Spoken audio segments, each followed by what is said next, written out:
హర నమః పార్వతీపతయే హర హర మహాదేవ హర. కాండద్వయోపపాద్యాయ కర్మ బ్రహ్మస్వరూపిణే స్వర్గాపవర్గరూపాయ యజ్ఞేశాయ నమో నమః. కృత్తికా జపభరణ్యంత నక్షత్రేశ్చర్చితోదయాయ నమః. ఈరోజు శ్రవణ నక్షత్రం చాలా పుణ్యమైనటువంటి గొప్పదైనటువంటి రోజు. ఈ నక్షత్రానికి అధిష్టాన దేవత విష్ణుమూర్తి. ఆ నక్షత్రం నందు చేయదగినటువంటి యాగాన్ని, ఆ నక్షత్రం యొక్క విశేషాన్ని, ఆ మహావిష్ణువు యొక్క వైభవాన్ని తెలుసుకుందాం. ముందుగా ఈ నక్షత్రం నందు చేయదగినటువంటి ఇష్టి విధి గురించి వేదం ఈ రకంగా చెబుతూ ఉన్నది. విష్ణుర్వా అకామయత పుణ్యగ్శ్లోకం శృణ్వీయ నమా పాపీ కీర్తిరాగచ్ఛేదితి స ఏతం విష్ణవే శ్రోణాయీ పురోడాశంత్రికపాలన్నిరవపతు తతో వై స పుణ్యగ్శ్లోకమశృణుత నైనం పాపీ కీర్తిరాగచ్చతు పుణ్యగో హవై శ్లోకగో శృణుతే య ఏతేన హవిషా యజతే య ఉచైన దేవం వేద సోత్ర జుహోతి.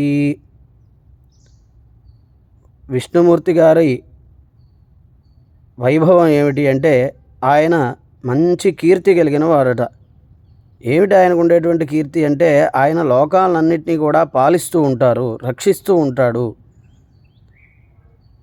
బ్రహ్మగారు సృష్టి చేస్తే విష్ణువు గారు లోకాలని పాలిస్తూ రక్షిస్తూ ఉంటాడు, రుద్రుడు సంహారం చేస్తూ ఉంటాడు. ఆయా సందర్భాల్లో సంహారం విష్ణుమూర్తి చేసినప్పటికీ కూడా పూర్వం ఒకసారి చెప్పుకున్నాము, ఆ రుద్ర అంశ లేకుండా సంహారం అనేటువంటి జరగదు. దాన్నే రౌద్రం అంటాం. మనకి సంహరించే సమయంలో, కోపంగా ఉన్నటువంటి సమయంలో రౌద్రం అనేటువంటిది తప్పకుండా ఉంటుంది. అదే రుద్ర అంశ. ప్రత్యక్షంగా సాక్షాత్తుగా ఆ రుద్రుడే దిగి వచ్చాడా అనేటువంటి సందేహం అక్కర్లేదు. ఆ సమయంలో ఆ రుద్ర అంశ ఎంతో కొంత కలిస్తే కానీ అటువంటి సంహారం అవ్వదు. కానీ పాలన అనేటువంటిది విష్ణుమూర్తి గారి యొక్క విభాగం, ఆయన యొక్క వైభవం. దానిలో ఆయన చాలా చక్కటి ఉత్తమమైనటువంటి పరిపాలన, అనుగ్రహం. మరి ఈ జీవకోటి అంతా కూడా మనం ఎన్ని తప్పులు చేస్తున్నా కూడా అంతా కూడా ఇంకా ప్రశాంతంగా ఉండగలుస్తున్నాము అంటే దానికి కారణం విష్ణుమూర్తి గారి యొక్క అనుగ్రహము, ఆయన యొక్క పరిపాలన. దానివల్లనే అటువంటి కీర్తి అనమాట. అటువంటి కీర్తి కావాలి అని చెప్పి, కీర్తి ఏమిటి అంటే అటువంటి లక్షణం ముందర, ఆ లక్షణం ఉంటే ఆ కీర్తి అదే వస్తుంది.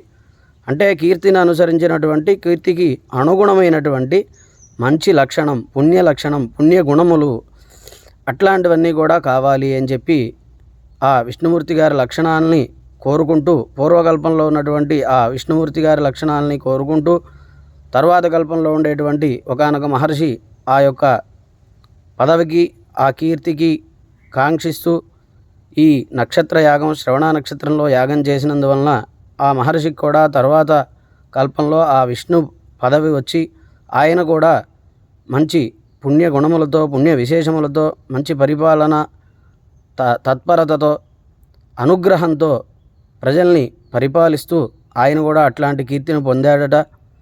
ఎవరైతే ఈ నక్షత్రమునందు ఈ ఇష్టిని చేస్తారో, ఈ నక్షత్రం యొక్క వైభవం ఇది, శ్రవణ నక్షత్రం యొక్క విశేషం ఇది అని ఎవరైతే తెలుసుకుంటారో, ఎవరైతే ఆ మంత్రముల యొక్క శ్రవణము, ఆ యాగం యొక్క శ్రవణము, ఆ యాగం యొక్క దర్శనము, ఆ యాగం యొక్క మంత్ర శ్రవణము, అలాగే ఆ యాగమునందు వాడబడేటువంటి మంత్రముల యొక్క శ్రవణం, ఉపయోగించేటువంటి మంత్రముల యొక్క శ్రవణము, ఇంకా ఆ సమయంలో ఆ విష్ణుమూర్తిని ఉద్దేశించి, అంటే ఆ పరమేశ్వరుని ఉద్దేశించి ఎవరైతే ఆ దైవ ధ్యానాధికములు చేస్తారో వారే కాక సమస్త మానవాళి కూడా ఆ క్షేమం, ఆ పుణ్యము, పుణ్య లక్షణములన్నీ కూడా కలుగుతాయని వేదం చెబుతూ ఉన్నది ఈ ఇష్టి ద్వారా.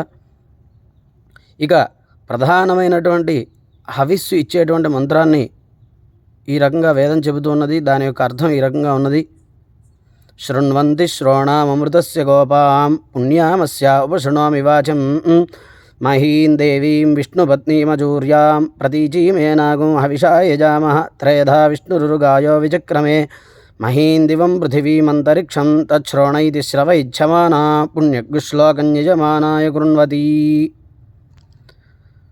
ఈ శ్రవణ నక్షత్రం అంటే అమ్మవారి స్వరూపమే. అందుకే విష్ణుపత్ని అని ఈ నక్షత్రాన్ని సంబోధించింది వేదం. అందుకే విష్ణుమూర్తిని కూడా ఈ శ్రవణ నక్షత్రాన్ని ఆశ్రయించి దానికి అధిపతిగా ఉన్నారు. ఆ శ్రవణ నక్షత్రం కూడా విష్ణుమూర్తిని ఆశ్రయించింది. అందుకనే అటువంటి గొప్పదైనటువంటి ఈ నక్షత్రం ఎటువంటిది అంటే శృణ్వంతి శ్రోణాం అమృతస్య గోపాం. అమృతస్య గోపాం అంటే మనకి రెండు రకములైనటువంటి అర్థములు. ఇక్కడ విష్ణుమూర్తి గారి యొక్క వైభవము, ఆయన యొక్క కీర్తి ఏమిటి అంటే ఇదే. మరి మోహిని అవతారంలో ఆ అమృతాన్ని రక్షించడం రాక్షసుల నుంచి, అది ఒక విధానమైతే, మన యొక్క కర్మఫలములు ఏవైతే ఉంటాయో వాటిని పుణ్యకర్మలన్నిటినీ కూడా అమృత తుల్యములు చేసి మనకి మంచి జీవనాన్ని కల్పిస్తారు. అమృతస్య గోపాం. మనం మంచి పని చేస్తే కనుక చిన్న మంచి పనిని కూడా ఆయన ఎక్కువగా స్వీకరించి బాగా సంతోషించి అమృతమైనటువంటి జీవనాన్ని, అమృతం అంటే శాశ్వతమైనటువంటి మన దీర్ఘాయుష్యము, అలాగే మనకు కావలసినటువంటి కోరికలన్నీ కూడా నెరవేర్చడానికి తగినటువంటి ఆ ఫలాన్ని ప్రవృద్ధి చేయగలుగుతాడట ఆయన, చేస్తారు ఆయన. అమృతస్య గోపాం. రక్షిస్తాడు. పైగా మన పుణ్యఫలం ఏమన్నా ఉంటే దాన్ని రక్షించి దాన్ని కాపాడి మనకు ఆ సమయంలో ఆ పుణ్యాన్ని అందిస్తాడు. అలాగే అమృతాన్ని రక్షించి దేవతలకు కూడా రక్షకుడు అయ్యాడు. అమృతస్య గోపాం. అందుకనే జనములందరూ కూడా ఈ శ్రవణ నక్షత్రము చాలా గొప్పది, విష్ణుమూర్తి చాలా గొప్పవాడు అని అంటున్నారట. శృణ్వంతి శ్రోణాం అమృతస్య గోపాం. అందరూ కూడా వింటూ ఉన్నారట. అందుకే మనం కూడా ఎప్పుడు ఏం చేయాలి అంటే పుణ్య శ్లోకులు అంటే గొప్పవారంటే మహర్షులు, దేవతల యొక్క కథలు అంటే పురాణములు, ప్రధానంగా వారి మంత్రములు, వారి పురాణములు, వారి యొక్క కథలు ఎప్పుడూ వింటూ ఉండాలి. మనకి ఎప్పుడూ కూడా చెడు వైపే మనస్సు లాగుతూ ఉంటుంది. మనిషి యొక్క సహజ లక్షణం అది. చెడు మంచి రెండు పక్కనే ఉంటే మనకి దృష్టాంతాలు ఈరోజు చాలా అనేకమైనటువంటివి కనిపిస్తూ ఉన్నాయి. చెడు వైపు వెంటనే కళ్ళు మనసు వెళ్తాయి. అందుకే ఏమన్నారంటే నేయం సజ్జన సంగే చిత్తం అని శంకరులు చెప్తారు. నేయం మనం బలవంతంగా దాన్ని తీసుకెళ్ళి అక్కడ పెట్టాలి మంచి ఎందు, తప్ప మంచి అంత తొందరగా మనకి ఆకర్షించదు.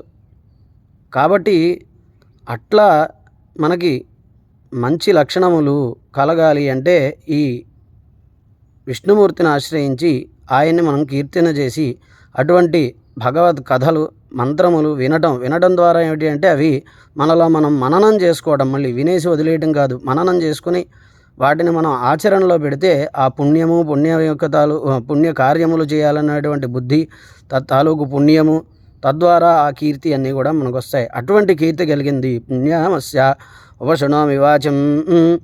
ఇంకా జనాలందరూ, నేను కూడా ఈ యొక్క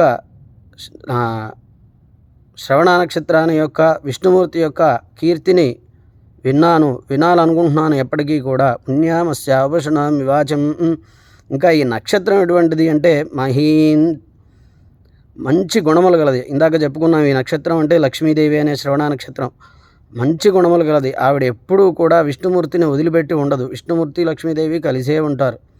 లక్ష్మి అంటే కేవలం డబ్బే కాదండి, ఆరోగ్యము లక్ష్మి. ఏదైతే మనకి సుఖాన్ని కలిగిస్తుందో అదంతా కూడా లక్ష్మి అని చెప్పబడుతుంది. మనం దాన్ని కాపాడుకోగలిస్తే, జాగ్రత్తగా కాపాడుకుంటే ఎప్పుడూ కూడా అది మనం అంటిపెట్టుకునే ఉంటుంది. ఆరోగ్యము, మంచి కుటుంబము, మంచి సంతానము, మంచి భార్య, మంచి లక్షణములు, ఆ తర్వాత డబ్బు, అలాగే ధనము, ధాన్యము, అష్టలక్ష్ములు అని చెప్పుకుంటాం కదా. ఇవన్నీ కూడా ఎప్పుడు నిలుస్తాయి అంటే మన దగ్గర మంచి ఉన్నప్పుడే అవి నిలుస్తాయి. ఎందుకంటే లేకపోతే ఆవిడకి చెంచలాయ నమః అని కూడా ఇంకో పేరు ఉన్నది. ఆవిడ ఎక్కువసేపు ఉండదు. ఇవన్నీ ఉంటే కనుక ధర్మము, సత్యము, దానము, తపస్సు ఇవన్నీ ఉన్న చోట ఎక్కువ కాలం ఉంటుంది. లేకపోతే కనుక వారిని వదిలేసి వెంటనే వెళ్ళిపోతుంది. అవి మనకి ప్రత్యక్షంగా వదిలేస్తున్నాయి అంటే మనకి ప్రధానంగా 4 మార్గములు ఉన్నాయి. ప్రభుత్వం వారు ఏదో ఒక ట్యాక్స్ రూపకంగానో ఏదో రకంగా దాన్ని తీసుకెళ్ళిపోవడం, రోగం ద్వారా పోవడం, దొంగలు తీసుకెళ్ళటం, లేదా మన సంతానమే దాన్ని పాడు చేయటం. అందుకే శంకరులు కూడా చెప్తారు, పుత్రాదపి ధనభాజాం భీతి. ఎప్పుడూ డబ్బే నేను సంపాదిస్తున్నదే ఈ కుటుంబం కోసం. అందుకని ఆ డబ్బు చుట్టూనే ఎప్పుడు తిరుగుతూ ఉంటే వాడు కొడుకే దాన్ని పాడు చేసేవాడిగా పుడతాడు. కాబట్టి భజ గోవిందం గోవింద నామస్మరణ చేయండి. అది మనకి ఇప్పుడు మన నామస్మరణ చేస్తే మనకి కష్టంలో ఆ నామం కాపాడుతుంది తప్ప, లేకపోతే యావద్విత్తోపార్జనశక్తః తావన్నిజ పరివారో రక్తః పశ్చాజ్జీవతి జర్జరదేహే వార్తాంకోపి న పృచ్చతి గేహే. డబ్బు సంపాదిస్తూ ఉన్నంత వరకు కూడా చాలా గొప్పగా నిన్ను కీర్తిస్తూ నీ చుట్టూ తిరుగుతూనే ఉంటారు. ఎప్పుడైతే నీకు ఆ డబ్బంతా కూడా పోయి ముసలివాడవైపోయి శిథిలమైపోయి నువ్వు అక్కడ మంచంలో శిథిలమైపోయి పడిపోయి ఉంటావో అప్పుడు ఎలా ఉన్నావు అని కూడా ఎవరు అడగరు నిన్ను. పైగా నువ్వు పలకరించబోతే పక్కకి తప్పుకుంటారు. అట్లా కాబట్టి ఎప్పుడూ కూడా మంచి ఉంటే ఆ నలుగురు వచ్చి సహకరిస్తారు. అది పుణ్యం, అది పుణ్యకీర్తి. అయ్యో ఈయన మంచివాడు, ఈయన కష్టం వచ్చింది, మనం ఈయనకి సహకరించాలి, ఈయన్ని కాపాడాలి, ఈయన్ని వెంట పెట్టుకుని ఉండాలి, అంటి పెట్టుకుని ఉండాలి అనేటువంటి లక్షణంతో నలుగురు మనకు సహకరిస్తారు. అదే పుణ్యకీర్తి. అది ఎందుకు వచ్చింది? మంచి లక్షణముల వలన వచ్చింది. అది ఈ విష్ణుమూర్తి ఆరాధన వలన ఈయన ద్వారా మనం నేర్చుకోవాల్సినటువంటిది అది. అలాగే పరిపాలన, రాజు రెండు రకములుగా ఉండాలి. తను ప్రజల్ని కన్నబిడ్డల వల్లే ప్రేమించి లాలించాలి. అట్లాగే ఏదైనా తప్పు జరిగితే తన మన భేదం లేకుండా దండన విధించాలి. ఈరోజు మనకి చాలా వ్యతిరేకంగా నడుస్తూ ఉన్నది పరిపాలన. కాబట్టే ఇలా ఉన్నది మన పరిస్థితి. కాబట్టి మరి ఆ దుష్టులనేమో కాపాడాలి, శిష్టులనేమో శిక్షించాలి అన్నట్టుగా ఉంది. కానీ దుష్ట శిక్షణ, శిష్ట రక్షణ జరగాల్సింది శిష్ట శిక్షణ, దుష్ట రక్షణ జరుగుతున్నది. అందుకని మహీం దేవీం విష్ణుపత్నీమజూర్యాం, గొప్ప గుణములు కలిగినటువంటి ఈ లక్ష్మీదేవి ఎప్పుడు మనకి కనుక మంచి గుణములు కలిగి ఉంటే మనకి ఎప్పుడు కూడా ఐశ్వర్యం విడకుండా ఉంటుంది. దేవీ మంచి కాంతి కలిగినటువంటిది. విష్ణుపత్ని, విష్ణు యొక్క పత్ని, విష్ణువుని పరిపాలించేది. పరిపాలించడం అంటే గృహలక్ష్మి మనల్ని ఎప్పుడూ పరిపాలిస్తూనే ఉంటుంది. మనం తెచ్చినటువంటి ద్రవ్యాన్ని అంతని కూడా జాగ్రత్త చేసి మరి కాపాడాలి అంటే ఆవిడే ధర్మమేది. దాన్ని జాగ్రత్తగా వినియోగించుకుంటే కాపాడబడుతుంది. సరే, అహంకారానికి వెళ్తే దుర్వినియోగం అవుతుంది. అది వారి వారి ప్రవర్తనను ఆధారం చేసుకుని ఉంటుంది. కాబట్టి విష్ణు యొక్క పాలయిత్రీం ఆవిడ, విష్ణువుని కూడా పరిపాలించేది ఆవిడే. అంటే పరిపాలన ఉంటే స్వాతంత్ర్యత చేత, ప్రేమాతిశయం చేత అధికారం కూడా వస్తుంది మనిషి మీద. అటువంటి పాలన అనమాట. మహీం దేవీం విష్ణుపత్నీమజూర్యాం. ఇంకా ఏమిటి? ఎటువంటి రోగములు కూడా లేనిది, మనకి ఎప్పటికీ కూడా రోగములు లాంటివి కల్పించనిది అటువంటిది. ప్రతీచీ మేనాగం హవిషా యజామహ. ఆవిడ ఎప్పుడూ కూడా మనకి అభిముఖంగా ఉంటుంది. అంటే మనల్ని అనుగ్రహించడానికి ఎప్పుడూ కూడా ఆవిడ సిద్ధంగా ఉంటుంది. మనమే ఆవిడ అనుగ్రహాన్ని పొందలేకుండా ఉంటాము. మన యొక్క దుష్కర్మల ద్వారా, మన దుష్ప్రవర్తన ద్వారా మనం దాన్ని అనుభవించలేకుండా ఉంటాము. ప్రతీచీ మేనాగం హవిషా యజామహ. అటువంటి నక్షత్రముతో, లక్ష్మీదేవితో స్వరూపమైనటువంటి శ్రవణ నక్షత్రంతో కూడుకున్నటువంటి విష్ణుమూర్తిని నేను ఈ హవిస్సుతో యాగం చేస్తున్నాను, పూజిస్తున్నాను. ఇంకా ఈ విష్ణుమూర్తి ఎట్లాంటి వాడు? త్రయధా విష్ణురుగాయో విచక్రమే. ఈయన లోకరక్షణ కోసమై పెద్ద శరీరం చేసుకుని, ఎంత శరీరం అయ్యాడండి, ఇంతింతయి వటువిడింతయి అన్నట్టుగా వటు రూపంలో ఉన్నవాడై చివరికి త్రివిక్రముడు అయిపోయాడు. 2 కాళ్ళు పెట్టిన తర్వాత 3వ కాలు పెట్టడానికి చోటు కూడా లేనంతటి వాడైపోయాడు. అట్లా త్రయధా విష్ణురుగాయో విచక్రమే, 3 అడుగులతో ఈ సమస్త భూమండలాన్ని మొత్తాన్ని, ఈ జగత్తును అంతటినీ కూడా ఆయన వ్యాపించేశాడు. అదే ఈయన ప్రధానమైనటువంటి కీర్తి, త్రివిక్రముడు. మనకి విష్ణుమూర్తి మంత్రాలు చెప్పాలన్నా కూడా ప్రధానంగా ఇదం విష్ణుర్విచక్రమే త్రేధా నిదధే పదం అని చెప్తారు. దాంట్లో అర్థం ఇదే. ఏ విష్ణుమూర్తి అయితే 3 అడుగులతో ఈ లోకాల మొత్తాన్ని కూడా ఆయన వ్యాపించేశాడో ఆ విష్ణుమూర్తిని నేను ధ్యానిస్తున్నాను అనేటువంటి ప్రధాన మంత్రంతోనే విష్ణుమూర్తిని మనం ధ్యానం చేస్తూ ఉంటాం. ఆయన ప్రధాన కీర్తి. అంటే విష్ణుమూర్తి అంటే ఇక్కడ విషులు వ్యాప్తవు, శంఖచక్ర గదములు కలిగినటువంటి ఆ రూపం ఒకటైతే సర్వత్రా ప్రతి అణువులో ఉన్నటువంటి వ్యాపకుడు కూడా ఆయనే విష్ణుమూర్తి. విష్ణుమూర్తి అంటే వ్యాపకుడు. అందుకే ఆయన వ్యాపించాడు అనేటువంటి దానికి ప్రతీకగా ఆ 3 అడుగులతో వ్యాపించడం అనేటువంటిది ఉంది. అంటే సర్వం మొత్తం, జగత్తు మొత్తం వ్యాపించి ఉన్నాడు ఆయనే. అట్లా త్రేధా విష్ణురుగాయో విచక్రమే. ఆయన మహీందివం పృథివీమంతరిక్షం. మరి భూమిని, అంతరిక్షాన్ని, ఆకాశాన్ని అన్నిటినీ కూడా ఈ మూడింటినీ కూడా ఆక్రమించాడు. మహీందివం పృథివీం అంతరిక్షం తచ్శ్రవణైతి శ్రవ ఇచ్చమాన పుణ్యగృశ్లోకం యజమానాయ కున్వతి. అట్లాంటి ఈ శ్రవణ నక్షత్రం, విష్ణుమూర్తితో కూడుకున్నటువంటి ఈ శ్రవణ నక్షత్రం నాకు కూడా మంచి సద్గుణములను,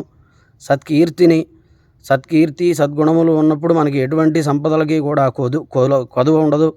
కాబట్టి అటువంటి గుణమును మాకు కల్పించాలి. తచ్శ్రవణైతి శ్రవ ఇచ్చమాన. తర్వాత పుణ్యగృశ్లోకం యజమానాయ కృణ్వతి. నోరు మంచిదైతే ఊరు మంచిది అవుతుంది అంటారు కదా. ఆ రకంగా మనం నలుగురు ఎప్పుడు మనకు ఉపకరిస్తారు అంటే మనం చేసుకున్నటువంటి మంచి పనులను అనుసరించే మనల్ని నలుగురు ఆశ్రయించి ఉంటారు. కాబట్టి అట్లాంటి మంచి మనకు కావాలి, అట్లాంటి సంపద మనకు కావాలి ఎప్పుడు కూడా. మరి విష్ణుమూర్తి ఆయన పాలన ఎటువంటిది అంటే మరి లోకరక్షణ కోసం ఎన్ని అవతారాలు ఎత్తాడు. వరాహమూర్తిగా భూమిని ఎత్తాడు, మరి కృష్ణుడిగా వారిని అనుసరించి, మరి భగవంతుడు కదా ఆయన వారికి వెంటనే వారి కష్టములు తీర్చచ్చు కదా. అంటే ధర్మం చేసి చూపించాలి. ఆయన తన మహిమ చేత మరి కౌరవాదులను జయించవచ్చు, రావణుడిని సంహరించి సీతను తీసుకురావచ్చు. కానీ ఆయన అరణ్యవాసం చేసి అంత కష్టపడి మరి ఆ అవతారంలోనూ అలాగే కృష్ణావతారంలో వారి వెంట ఉండి వారికి మార్గం చూపించాడు తప్ప ఆయన ఏది చేయలేదు. వారికి ఇది చూపించాడు, ఇది ధర్మము ఇది అధర్మము అని. కాబట్టి అందుకే మనకి ఆచార ప్రభవో ధర్మ ధర్మస్య ప్రభురచ్యుతః అని. అలాగే మనకి విష్ణు సహస్రనామంలో భక్తిమాన్యస్తదోత్థాయ శుచిస్తద్గతమానస సహస్రం వాసుదేవస్య నామ్నామేత ప్రకీర్తయేత్ యశఃప్రాప్నోతి విపులం యాతి ప్రాధాన్యమేవ చ అచలాం శ్రియమాప్నోతి శ్రేయః ప్రాప్నోత్యనుత్తమం.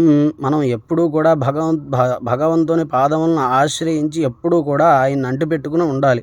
అప్పుడు ఆయన మనల్ని వదలడు, మనల్ని అనుగ్రహిస్తూ ఉంటాడు. అంతే తప్ప మనం ఏదో ఈ పని చేస్తే ఈ ఫలితం వస్తుంది అంటే ఈ పని చేస్తాను, నేను ఆ గుడికి వెళ్తే నాకు ఆ ఫలితం వస్తుందంటే అప్పుడు ఆ గుడికి వెళ్తాను, లేకపోతే వెళ్ళను, లేకపోతే వెళ్ళిన దగ్గర నుంచి మనం ఇటువంటి వ్యాపార ధోరణి పెడితే మన ఫలములు కూడా మనం చేసిన పనిని బట్టి వ్యాపార ధోరణితో ఉంటాయి. అదే శరణాగతితో నాకు ఇంతకు తప్ప వేరే గతి లేదు, నాకు ఏమీ తెలియదు, నేను ఇంతే చేయగలిశాను, క్షమించి నా అపరాధములన్నీ మన్నించి నా ఇవ్వవలసినవన్నీ ఇవ్వు అంటే పరమేశ్వరుడు తప్పకుండా ప్రీతి చెంది మనకి ఏవి కావాలో అవన్నీ తప్పకుండా ఇస్తాడు.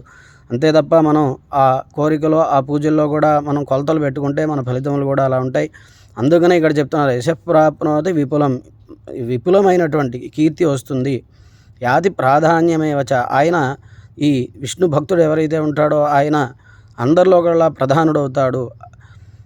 అచలాం శ్రియమాప్నోతి. అచలాం చూసారా ఇక్కడ, ఎప్పటికీ కూడా చలించనది విడనటువంటి శ్రేయస్సు కలుగుతాయి అని ఆ విష్ణుమూర్తి. అందుకే మనం ఎప్పుడు కూడా భగవంతుని నామములు వింటూ ఉండాలి. వేదాది శ్రవణములు, వేదములు మంగళకారకములు, భగవంతుని నామములు, భగవంతుని కీర్తనములు చేస్తూ ఉండాలి. భగవత్ సేవ చేయాలి, భగవంతుని పరిచర్య చేయాలి, మనస్ఫూర్తిగా దానాదులు చేయాలి, పరమేశ్వరార్పణం చేయాలి. అప్పుడే మన ప్రారంధములన్నీ తొలగుతాయి తప్ప మనం ఏదో కొలతలు చేసుకొని గీతలు గీసుకొని దీంతో ఇది సరిపోతుందా అనేటువంటి పూజలు, వ్రతాలు, దానములు ఇత్యాదులు ఏవి చేసినా కూడా అవి మనకు సత్ఫలితాన్ని ఇవ్వవు. అలాగే మంచి నడవడి కావాలి. దీనివల్ల ఏం కలుగుతుంది అంటే ఇందాక చెప్పుకున్నటువంటి పుణ్యం కలుగుతుంది. పుణ్యం ద్వారా మళ్ళీ మంచి బుద్ధి, మంచి ప్రవర్తన కలుగుతుంది. అది అందరికీ కలగాలి. అటువంటి మంచి బుద్ధి, మంచి కీర్తి ఆ విష్ణుమూర్తి, లక్ష్మీదేవి సకల శ్రేయస్సులు, సంపదలు కలిగించాలని ఈ ఇష్టి ద్వారా ప్రార్థిస్తూ హర నమః పార్వతీపతయే హర హర మహాదేవ హర. కాండద్వయోపవాద్యాయ కర్మ బ్రహ్మస్వరూపిణే స్వర్గాపవర్గ రూపాయ యజ్ఞేశాయ నమో నమః. కృత్తికా జపభరణ్యంత నక్షత్రేశ్చత్యుతోదయాయ నమః.